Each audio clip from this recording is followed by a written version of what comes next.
Zenith Prime was a beacon of life in a cold, uncaring universe.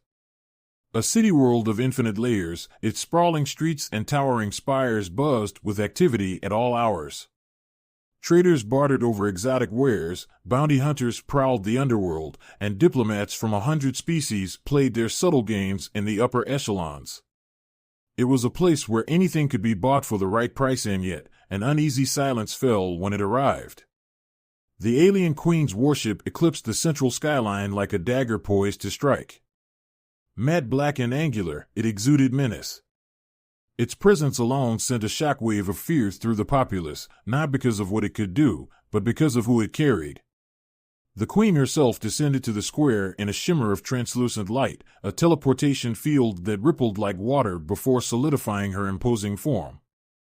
She was taller than most humans, her chitinous exoskeleton glinting under Zenith's artificial suns. Her multifaceted eyes scanned the crowd, reflecting a kaleidoscope of terrified faces.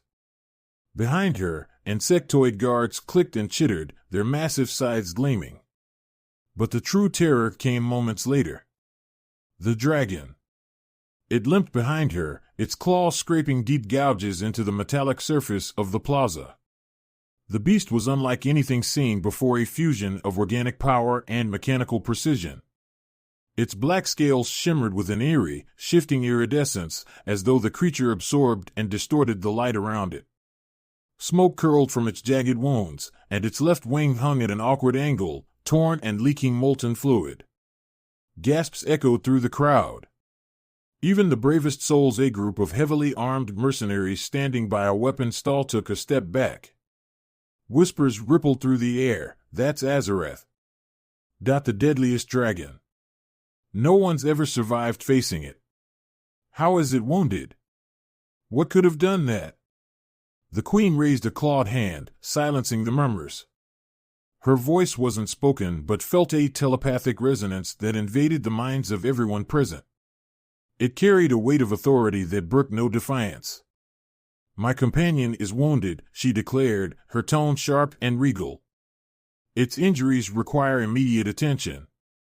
I will compensate whoever saves it generously." Silence. The queen's offer, one that could have made any of Zenith's denizens obscenely wealthy, was met with palpable dread. No doctor, medic, or healer dared step forward. Even Zenith's famed black market medics, known for patching up the galaxy's most dangerous criminals, remained conspicuously absent. The crowd began to shuffle uneasily. To treat the dragon would mean aiding the queen, a warlord responsible for countless atrocities. It would also risk retaliation from her enemies, who would undoubtedly view such an act as treason. And then there was the creature itself. Its very presence exuded raw, unbridled danger. If the treatment failed, the dragon's wrath would be the last thing its healer ever faced. The queen's eyes narrowed, and her mental voice grew colder. "Are there no healers among you? No one with the courage to aid a ruler of the Umbral Nebula?" Still, no one moved. The atmosphere grew tense, the queen's displeasure almost tangible. The guards began to shift, their claws scraping menacingly against their weapons. Then, from the shadows of a dingy corner stall, a voice spoke. "I'll do it." The crowd turned as one, their collective gaze landing on a figure standing alone. He was unremarkable at first glance, a man in his late 30s, his rumpled coat patched and worn. His dark hair was streaked with premature gray, and his face bore the weight of sleepless nights and unspoken regrets. He stepped forward with a slight limp, carrying a medkit slung haphazardly across his shoulder. "Dr. Cale Voren." The queen's gaze locked onto him, her eyes glinting with curiosity. "And who are you?" Cale tilted his head, a faint smirk playing on his lips. "A xenobiologist. One who's seen his fair share of strange patients." Murmurs rippled through the crowd again. Cale Voren was infamous, though not for any noble deeds. He was a former star in the field of xenomedicine, a prodigy who had pioneered revolutionary treatments for interspecies ailments. But his career had ended in scandal. Accusations of illegal experiments on sentient beings had led to his disgrace and exile. He had spent the past decade eking out a living on the fringes of the galaxy, treating creatures that no one else dared touch. "You've heard of me, I'm sure," Kale continued, his voice carrying a tinge of defiance. "Not exactly the galaxy's favorite doctor, but I'm the best chance you've got." The Queen studied him for a long moment, her expression inscrutable. "You understand the stakes? If you fail, there will be no mercy." Kale shrugged. "Story of my life." For a moment, the Queen's lips curled into what might have been a smile or a sneer. She gestured for him to approach the dragon. The crowd parted quickly, as though proximity to Kale might curse them. As he neared the massive creature, Kale's smirk faded. Up close, the dragon was even more terrifying. Its body radiated heat, and its breaths came in labored rumbles that shook the ground.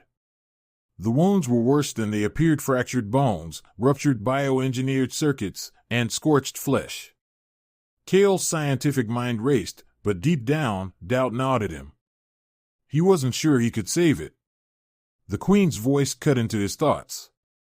"Begin." Kale inhaled deeply and knelt by the dragon, his fingers trembling as he reached for his instruments. The crowd held its collective breath. For better or worse, Kale Voran had just taken the first step into a gamble that would change the galaxy forever. Kale stood in the cavernous chamber within the Queen's warship, dwarfed by the colossal bulk of Azareth. The room was sterile, its walls lined with flickering panels of alien script. The air was thick with the acrid tang of burnt flesh and the faint hum of bioorganic machinery. The dragon lay on a massive platform, its chest rising and falling with labored effort, each exhalation a guttural growl that reverberated through Kale's chest. The Queen stood nearby, her arms crossed in a pose of imperious impatience. Her insectoid guards clicked and shifted restlessly, their compound eyes reflecting the cold blue light of the room. "Do not waste time," the Queen said, her voice ringing telepathically in his skull. "Azareth grows weaker by the moment." Kale nodded, his fingers moving automatically to unpack his tools. As he approached the dragon, the heat radiating from its body became almost unbearable. Up close, the creature was a marvel of design, though a grotesque one. Its scales, dark as the void, shimmered with a strange energy that defied known physics. Each scale was like a solar panel, absorbing light and converting it into raw power. Along its flanks, biomechanical implants pulsed faintly, their circuits exposed through torn flesh. "This isn't just a dragon," Kale murmured to himself. "It's a machine." The Queen's multifaceted eyes gleamed. "Azareth is perfection." Kale ignored her.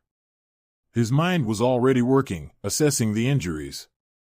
Deep lacerations ran along the dragon's flank, oozing a molten, iridescent ichor that hissed when it hit the floor. Its left wing was shattered, and its central neural spine, a biomechanical fusion of nerves and circuitry, was fried. He turned to his medkit, pulling out a set of scanning probes. As the scanner buzzed to life, it projected a holographic image of Azareth's anatomy into the air. The image made Kale's stomach drop. The dragon's design was so complex, so alien, that even his advanced equipment struggled to parse it. Organic tissue fused seamlessly with synthetic components, the two elements so intertwined that separating them seemed impossible. "This thing is centuries ahead of any known tech," Kale muttered, more to himself than anyone else. "It's not just a weapon, it's an ecosystem. Self-sustaining. Self-repairing. But whatever hit it? It's fried everything." The Queen stepped closer, her presence oppressive. "Then repair it." Kale turned to her, his eyes narrowing. "This isn't a matter of stitching wounds and patching circuits. The neural damage alone would kill anything else. And these systems he gestured to the implants, they're not just technology. They're alive." The Queen's gaze darkened. "You claim to be the best. Prove it." Kale clenched his jaw and turned back to the dragon. He activated a neural interface, a delicate device designed to sync with alien biosystems. It hummed faintly as he pressed it against Azareth's neck. The moment the interface made contact, the dragon's body convulsed violently, and Kale barely leapt back in time to avoid being crushed. "What the hell was that?" he demanded, his heart pounding. The queen's voice was cold. "Azarath resists intrusion. It will not trust you." Kale glanced at the dragon's glowing eyes. Even in its weakened state, the creature radiated intelligence. "Trust? It's a dragon, not a patient." "What do you mean, trust?" The queen hesitated for the first time. "Azarath's mind is not like yours. It is connected. Its essence is bound to my own. Without my guidance, it would be little more than a feral beast." Kale raised an eyebrow.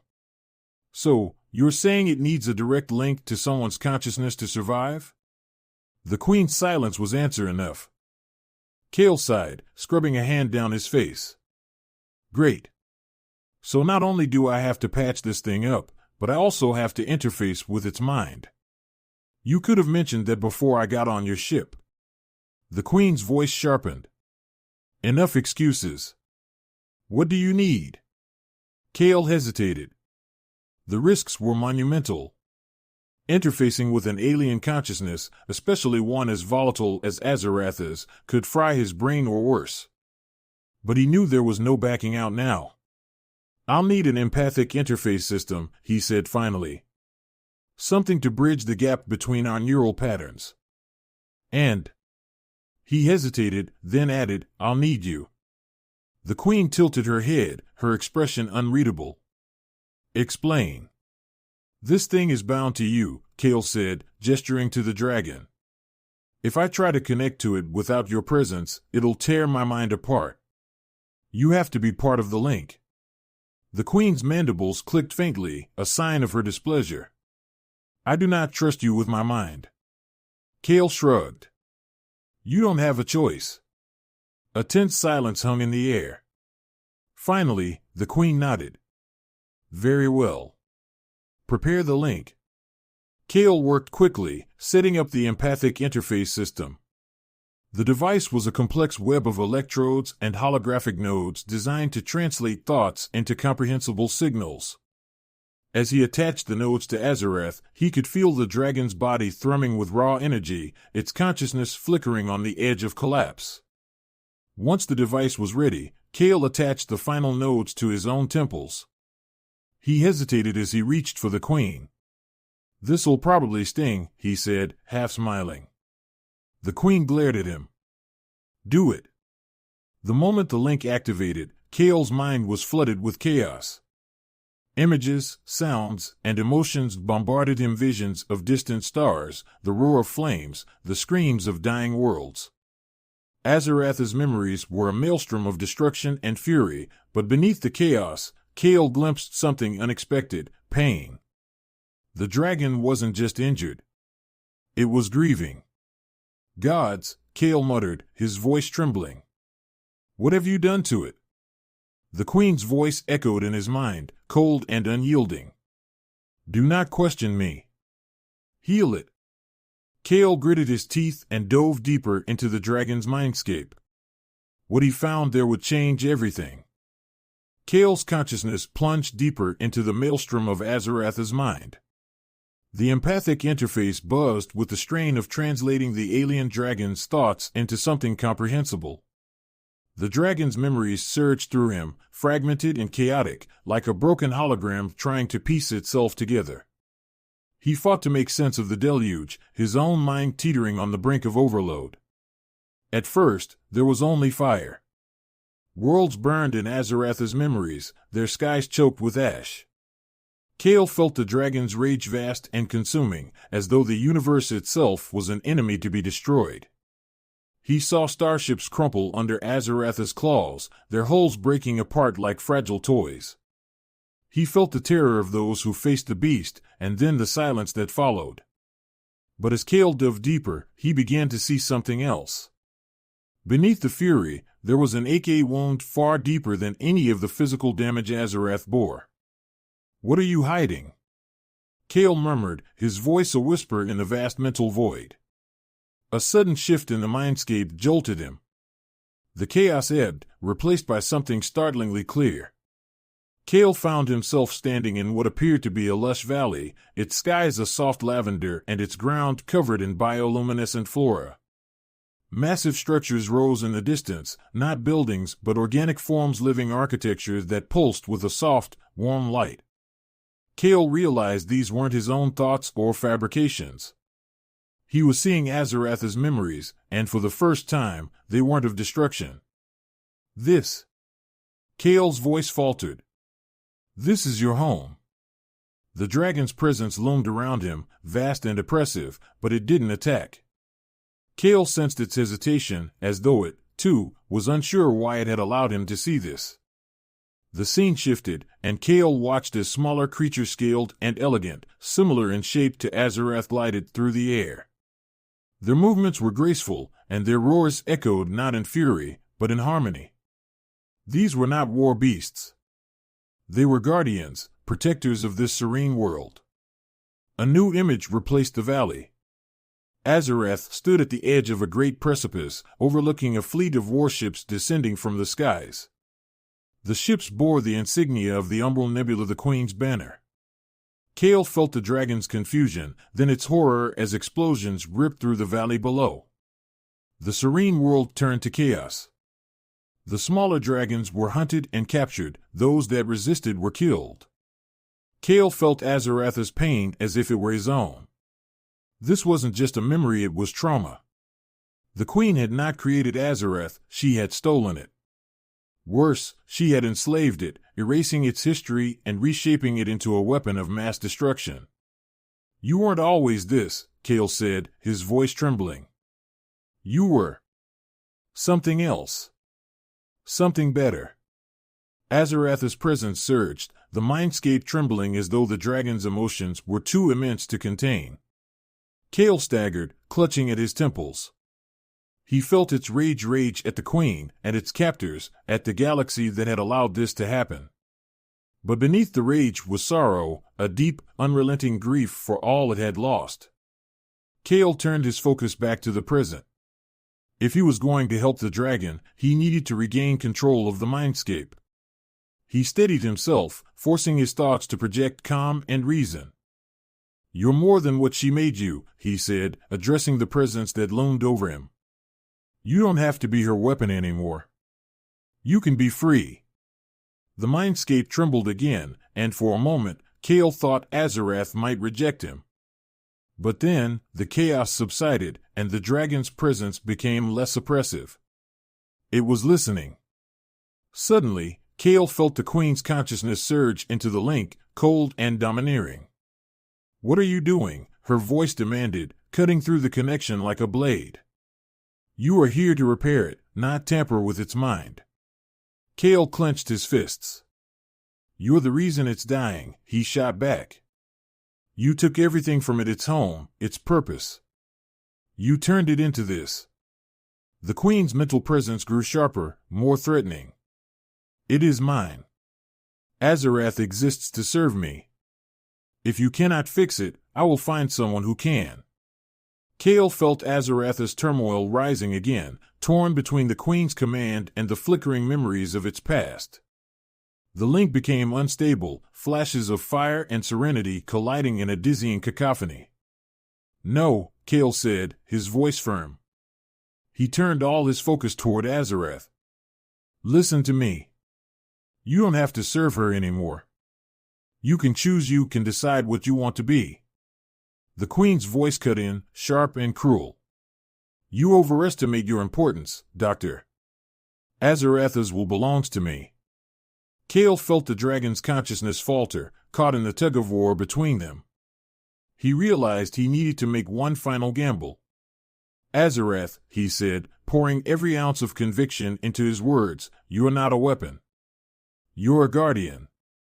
Remember who you are. Remember your purpose. The mindscape stilled. For a long, agonizing moment, nothing happened. Then, the connection erupted in a surge of raw energy. Cale cried out as his mind was flooded with light and sound, the sheer force of it overwhelming. But beneath the chaos, he felt something shift. Azarath was awakening not as the Queen's weapon, but as something far greater. Kale's consciousness was yanked back into reality, his body collapsing onto the cold metal floor. Gasping for breath, he looked up to see Azarath stirring. Its glowing eyes fixed on him, and for the first time, Kale saw no rage, no fury, only clarity. The Queen stepped forward, her face twisted in anger. "What have you done?" she demanded. Kale managed a weak smile. "I set it free." Kale staggered to his feet, his head pounding from the mental strain of the empathic link. The room was charged with tension, the air vibrating with the low, guttural rumble of Azarath as the dragon stirred. Its massive form rose from the platform, each movement deliberate and unyielding. The Queen, towering and imperious, stepped forward, her multifaceted eyes gleaming with fury. "Azarath," she commanded, her telepathic voice sharp and cold. "Restrain yourself. Obey." For a moment, it seemed as though the dragon would comply. Its eyes, twin orbs of burning light, focused on her, unblinking. The tension in the room became suffocating, the Queen's guards shifting uneasily, their claws clicking against their weapons. Kale held his breath, unsure of what would happen next. Then, the dragon moved. With a speed and grace that belied its size, Azarath turned its massive head toward the Queen. A deep, resonant growl escaped its throat, and the ground beneath them trembled. Kale saw it in the dragon's eyes: clarity, purpose, and something the Queen had not anticipated: defiance. "Azarath," the Queen repeated, her voice faltering for the first time.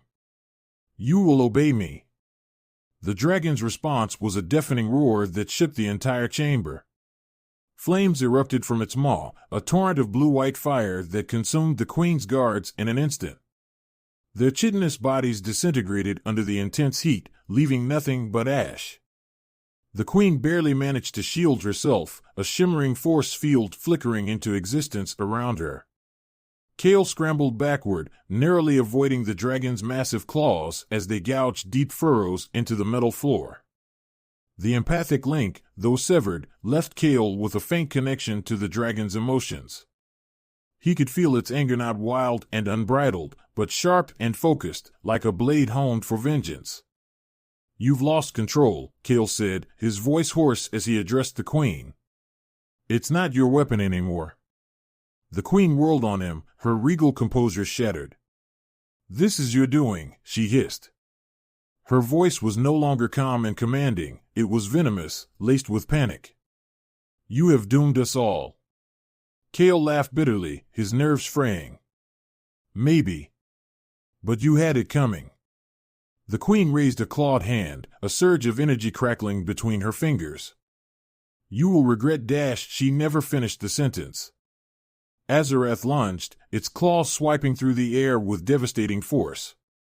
The Queen barely managed to teleport to safety, reappearing across the room, her expression now a mask of desperation.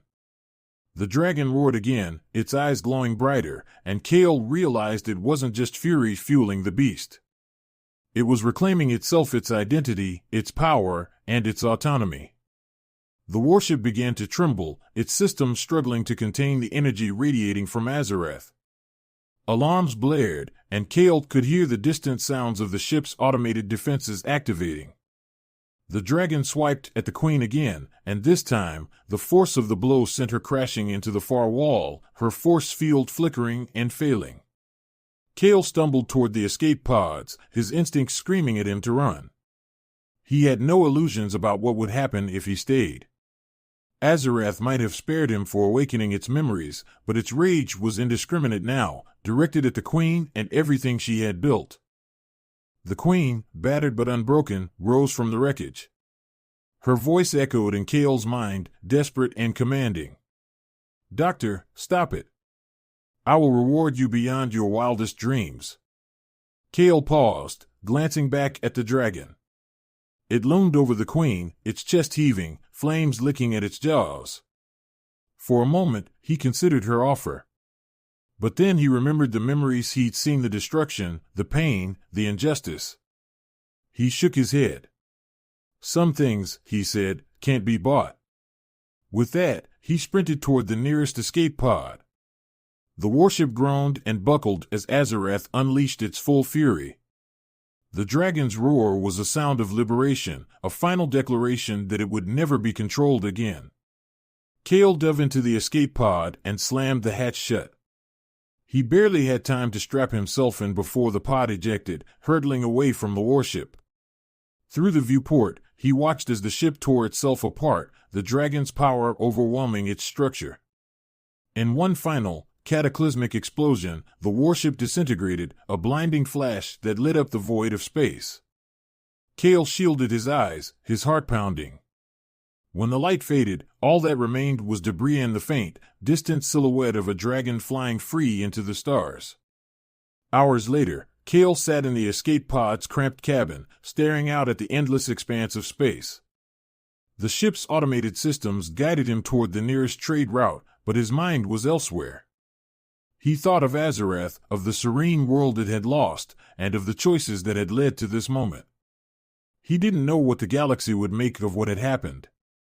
The Queen was dead, or at least presumed so, and her most powerful weapon was now a free agent.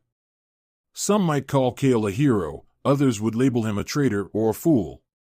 But for the first time in years, Kale felt something he hadn't felt in a long time: purpose. "Good luck out there," he murmured, his gaze fixed on the stars.